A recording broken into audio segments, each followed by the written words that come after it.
টুর্নামেন্টের প্রথম ধাপে যে রয়্যাল চ্যালেঞ্জার্স ব্যাঙ্গালোরকে কোনো দল ভাবেনি যে তারা হয়তো সেমিফাইনাল পর্যন্ত বা প্লে অফ পর্যন্ত কোয়ালিফাই করতে পারবে। প্রথম থেকেই তাদেরকে ধরা হচ্ছিল যে আরসিবি হয়তো জিতবে না, আরসিবি ঠিক জায়গায় গিয়ে হেরে যাবে। কিন্তু সেই আরসিবি প্রথম ধাপে এতটা খারাপ পারফর্ম করার পরে দ্বিতীয় ধাপে অসাধারণ কামব্যাক, একের পর এক ম্যাচে দুর্দান্ত জয়, এবং আজকে ইভেনচুয়ালি সব থেকে যে ভাইটাল ম্যাচ, যেখানে চেন্নাই সুপার কিংসের সামনে একটা সব থেকে বড় একটা চ্যালেঞ্জ ছিল, সেই চ্যালেঞ্জকে এতটা সুন্দরভাবে তারা ডিল করেছে এবং রয়্যাল চ্যালেঞ্জার্স ব্যাঙ্গালোর ইভেনচুয়ালি আজকের ম্যাচে জয়লাভ করেছে। অ্যান্ড চেন্নাই সুপার কিংসকে নিয়ে কি বলবো, এত এত জায়গা ছিল ম্যাচে এবং প্রতিটা মুহূর্তে ম্যাচ কখনো আরসিবির পক্ষে কখনো সিএসকের পক্ষে বিভিন্নভাবে ম্যাচটা আপ ডাউন করেছে এবং ইভেনচুয়ালি সব দিক দিয়ে শেষ পর্যন্ত দেখতে গেলে আরসিবি তাদের যে নার্ভাস সিস্টেম সেটাকে কন্ট্রোল করতে পেরেছে এবং তারা ইভেনচুয়ালি ম্যাচটাকে নিজেদের পকেটে পুরতে পেরেছে এবং প্লে অফে কোয়ালিফাই করতে পেরেছে। এবং ম্যাচ শেষ হওয়ার পরে বিরাট কোহলির যে রিয়াকশনটা ছিল সেটা থেকেই স্পষ্ট হয়ে যায় যে এই জয়টা এবং প্লে অফে যাওয়াটা আরসিবির কাছে কতটা ম্যাটার করে, তারা এই বিষয়টা নিয়ে কতটা উত্তেজিত। বিকজ 19.5 ওভারের পরেই কিন্তু তারা ইতিমধ্যে সেলিব্রেট করা শুরু করে দিয়েছিল যে আমরা ম্যাচ জিতে গেছি। কারণ লাস্ট বলে 9 রান দরকার ছিল প্লে অফে কোয়ালিফাই করতে সিএসকে। সেই জায়গা থেকে আরসিবি ম্যাচটাকে ঘুরিয়ে নিয়ে এসছে।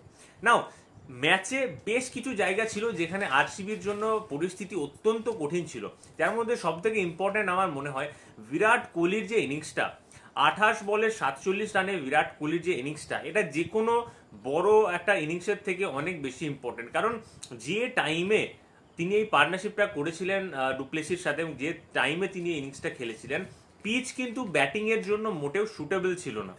সেই মুহূর্তে অর্থাৎ বৃষ্টির পরে হঠাৎ করে বল এত বেশি স্পিন করা শুরু করে দেয় যে বিরাট কোহলি সেই জায়গায় কিভাবে তিনি নিজেকে স্থির রেখেছেন এবং রবীন্দ্র জাদেজাকে সেখানে 3 ওভারে আই থিঙ্ক 40 রানের কাছাকাছি নিয়েছেন। এই টার্নিং ট্র্যাকের উপর রবীন্দ্র জাদেজাকে 40 রান নেওয়া মানে একটা বিশাল বড় ব্যাপার, আর সেটা বিরাট কোহলি এবং ফাফ ডু প্লেসি করে দেখিয়েছে।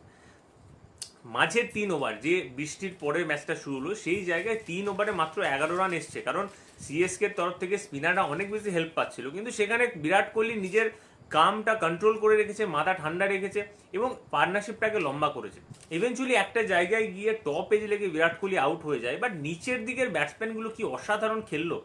রজত পাতিদার, যে রজত পাতিদারকে রীতিমতো ধরাই হয় না অ্যাজ আ ব্যাটার হিসেবে, এই সিজনে রজত পাতিদারের কন্ট্রিবিউশন, এবং একটা জিনিস খুব ভালো করে লক্ষ্য করা যায় যে রজত পাতিদার যবে থেকে পারফর্ম করা শুরু করেছে আরসিবি কিন্তু তবে থেকেই খুব ভালো পারফর্ম করছে এবং প্রত্যেকটা দলের মিডল অর্ডারের ব্যাটসম্যানদেরকে অবশ্যই স্টেপ আপ করতে হবে। পুরোটাই বিরাট কোহলির কাঁধে ছেড়ে দিলে এটা কিন্তু হয় না, নিচের দিকে ব্যাটসম্যানদের এখানে পারফর্ম করতে হবে। এবং সব থেকে ইম্পর্টেন্টলি যে দুটো পারফরমেন্সের আমি কথা বলবো, নাম্বার 1 হচ্ছে দীনেশ কার্তিকের 6 বলে 14 রান এবং গ্লেন ম্যাক্সওয়েলেরও আই থিঙ্ক 5 বা 6 বলে 12 বা 14 রান যেটা ছিল। এই দুটো ইনিংসও কিন্তু অত্যন্ত ইম্পর্টেন্ট, কারণ এখানে লাস্টের দিকে যে বিষয়টা দেখা গেছে যে চেন্নাইয়ের ম্যাচ জেতার জন্য, আমি প্লে অফে যাওয়ার জন্য দরকার ছিল 9 রানের, এবং সেই জায়গা থেকে তার বিচারে এই দুটো ইনিংসও কিন্তু অত্যন্ত গুরুত্বপূর্ণ।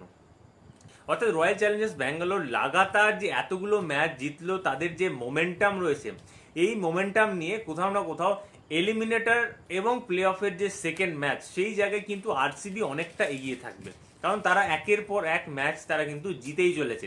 এবং সিচুয়েশন যেটা তৈরি হয়েছে আরসিবির যে পরিস্থিতি, তারা আরসিবি মেবি রাজস্থানের সঙ্গে ম্যাচটা খেলতে পারে যদি এসআরএইচ তাদের নেক্সট ম্যাচটাই জিতে যায় এবং কেকেআর রাজস্থানকে তাদের শেষ ম্যাচে পরাজিত করতে পারে, যার সম্ভাবনা অনেকটাই প্রবল। সেই জায়গায় দাঁড়িয়ে আরসিবির এই মুহূর্তে যা ফর্ম, রাজস্থানের এই মুহূর্তে যা ফর্ম, আরসিবি এলিমিনেটর কনফার্ম করবে এবং প্লে অফের যে সেকেন্ড ম্যাচ, সেকেন্ড কোয়ালিফায়ার, সেইখান পর্যন্ত আরসিবির কিন্তু যাওয়ার রাস্তা পুরোপুরিভাবে স্পষ্ট রয়েছে। এবার আজকে ম্যাচটা যখন শুরু হলো যে মুহূর্তে, সেই মুহূর্তে আরসিবির জন্য কন্ডিশন খুব ভালো ছিল। সিএসকে একদিক দিয়ে ব্যাটিংয়ের জন্য ভীষণভাবে তারা স্ট্রাগল করছে, তাদের কোনো ব্যাটসম্যান এখানে নেই যারা ভালো ব্যাটিং করতে পারে।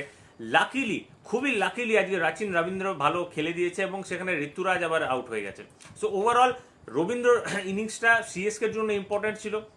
At the same time Daryl Mitchell super flop এবং তার পরের দিকে রাহানের থেকেও যেটা এক্সপেক্ট করা হয়েছিল কিছু না কিছু একটা ডেলিভার রাহানে করেছে, কিন্তু সব থেকে বড় সিএসকে সব থেকে বড় যেটা হাতিয়ার সেই শিবম দুবে আজকে ফ্লপ। এবং সিএসকে টিমের যে ব্যাটিং লাইন আপ, এখানে চোখ বন্ধ করে বলা যায় যেদিন শিবম দুবে খেলবে সেদিন সিএসকে জিতবে, না হলে জিতবে না, এটা খুব স্পষ্ট কথা। কারণ বাকি ব্যাটসম্যানদের তরফ থেকে একদমই নেগলিজিবল কন্ট্রিবিউশন, সিএসকে এর বাকি কোনো ব্যাটসম্যানের তরফ থেকে কন্ট্রিবিউশন নেই, তাদের ব্যাটিং লাইন আপে ইনফর্ম ব্যাটার নেই, কেউ ফর্মে নেই। ইভেনচুয়ালি মহেন্দ্র সিং ধোনি শেষকাল পর্যন্ত এসে আজকে অনেকটা ভালো পারফর্ম তিনি করেছেন, বাট স্টিল ম্যাচটা তিনি ফিনিশ করতে পারলেন না। ইয়াশ দেয়ালের একটা স্লো বলে তিনি এখানে কিন্তু তার উইকেটটা দিয়ে চলে গেলেন। দেখেন ইয়াশ দেয়াল প্রথম বলটা তিনি পারলেন না এক্সিকিউট করতে, দিয়ে দিলেন ফুল টস, বল চলে গেল মাঠের বাইরে, 110 মিটারের ছক্কা।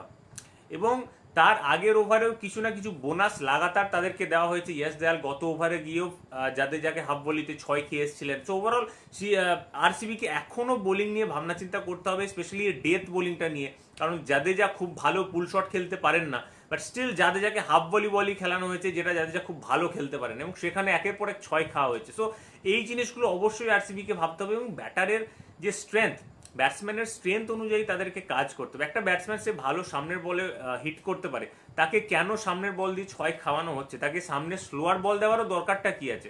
সে সামনের বল যদি এত ভালোই খেলে।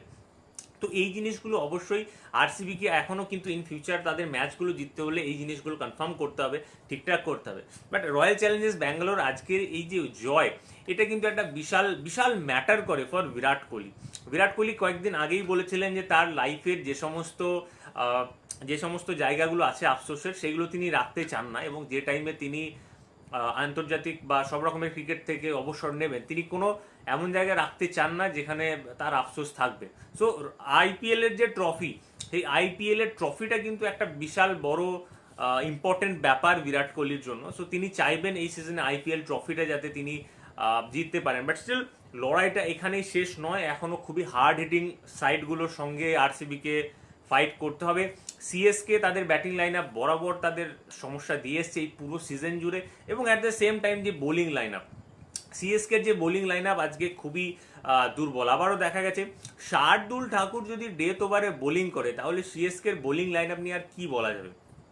তুষার দেশপান্ডে ডেথ ওভারে বোলিং করছে, কিচ্ছু করার নেই, এখানে পাথি রানা নেই, এবং তার সাথে আই থিঙ্ক মুস্তাফিজুরও নেই। সো ওভারঅল সিএসকে এখানে করার কিছু ছিল না, তারা নিজেদের মতো চেষ্টা করেছে, ম্যাক্সিমাম ফাইট করেছে, অ্যান্ড স্পিনারদের দিয়ে কাজ চালানোর এখানে চেষ্টা করেছিল সিএসকে। অ্যান্ড অবশ্যই স্যান্টনার ভালো বোলিং করছে, থিকসানা ভালো বোলিং করেছে, বাট যে ইন্টারন্যাশনাল বোলিং দরকার ছিল পেস বোলিং ডিপার্টমেন্টে, সেটা এখানে কিন্তু সিএসকে তরফ থেকে দেখা যায়নি। শার্দুল ঠাকুর আজকেও হাফ সেঞ্চুরি করেছেন বলের সাথে, অ্যান্ড তার সাথে তুষার দেশপান্ডে মাত্র 1 রানের জন্য তিনি হাফ সেঞ্চুরি করতে পারেননি। 4 ওভারে 49 রান দিয়েছে তুষার দেশপান্ডে। সেই জায়গাতে স্যান্টনার কতটা ভালো বোলিং করেছে, থিকসানা কতটা ভালো বোলিং করছে। অর্থাৎ চেন্নাই সুপার কিংসের যে পেস বোলিং লাইন আপ, সেই পেস বোলিং লাইন আপটা কিন্তু খুবই বাজেভাবে পারফর্ম করেছে। অ্যান্ড ওভারঅল স্পিনাররা কিছুটা হলেও ব্যাপারটা সামলে নিয়েছে। আদারওয়াইজ আরসিবির আজকের টোটাল ডেফিনেটলি 240 থেকে 250 হওয়ার কথা, পিচ অনুযায়ী 240 থেকে 250 হওয়ার কথা, কিন্তু যেহেতু মিডিল ওভারে আই থিঙ্ক বৃষ্টির পরে যখন খেলাটা শুরু হলো, সেখান থেকে প্রায় 7 থেকে 8 ওভার পর্যন্ত পিচটা একটু স্লো কাজ করে, যার কারণে সেই জায়গাতে বিরাট কোহলি এবং ফাফ ডু প্লেসি একটু স্ট্রাগল করেছিলেন আগেনস্ট দ্য স্পিনার্স। সেই জায়গাতে একটুখানি সিএসকের কাছে অপরচুনিটি বেড়ে যায়, বাট স্টিল আরসিবির যে ফিনিশিংটা দিয়েছে, সেই ফিনিশিংটা কিন্তু অত্যন্ত গুরুত্বপূর্ণ ছিল। একদিকে গ্লেন ম্যাক্সওয়েল, একদিকে দীনেশ কার্তিক, এবং আরেকদিকে তার সঙ্গে ক্যাম গ্রিনের কাছ থেকে যেটু এক্সপেক্টেড ছিল সেটা এসছে, রজত পাতিদারের কাছ থেকে যেটা এক্সপেক্টেড ছিল সেটা এসছে। পুরো ম্যাচটাই কিন্তু বিরাট কোহলি এবং ফাফ ডু প্লেসির উপর বাকি প্লেয়াররা ছেড়ে দেয়নি, তারা নিজেরা পারফর্ম করেছে। অ্যান্ড এটাই সব থেকে বেশি ইম্পর্টেন্ট, যে একটা দলকে যদি জিততে হয়, প্রত্যেকটা প্লেয়ারকে কিন্তু এখানে পারফর্ম করতে হবে। সব থেকে ইম্পর্টেন্টলি ফিনিশিং। আমি ভিডিও বানাই বা যখন কোনো কথা বলি, আমার বারংবার একটা বিষয়ের উপর